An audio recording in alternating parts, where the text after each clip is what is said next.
Saurabhbhai, રિક્ષાનું engine બનાવવું છે. હા, બની જશે ને. તો જોઈ લો ને, કામકાજ ચાલુ કરી દો ને. કાલુ ભાઈ, આ ભાઈની રિક્ષાના ઇન્જિન ખોલી દો ને. ચલ ભાઈ, ગાડી ઊંચી કર. ચલ ચલે 4 લીટર કેરોસીન લેતા જા. ચલ.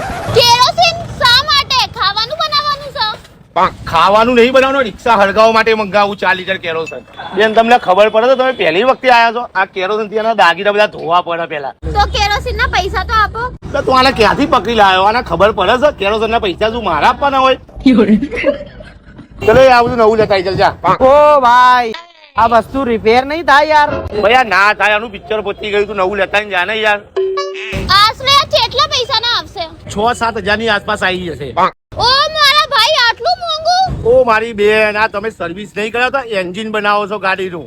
આનામાં તું ભિખારી થઈ ગઈ. ચાલ હે.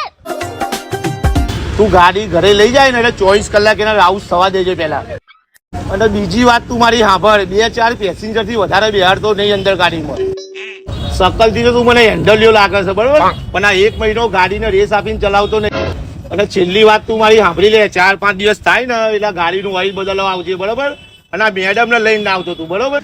અરે ના મારા ભાઈ, હું તો એકલો જ આપતો હતો, પણ આના મારા ઉપર વિશ્વાસ નહીં એટલે એ મારા અંગાત આવી.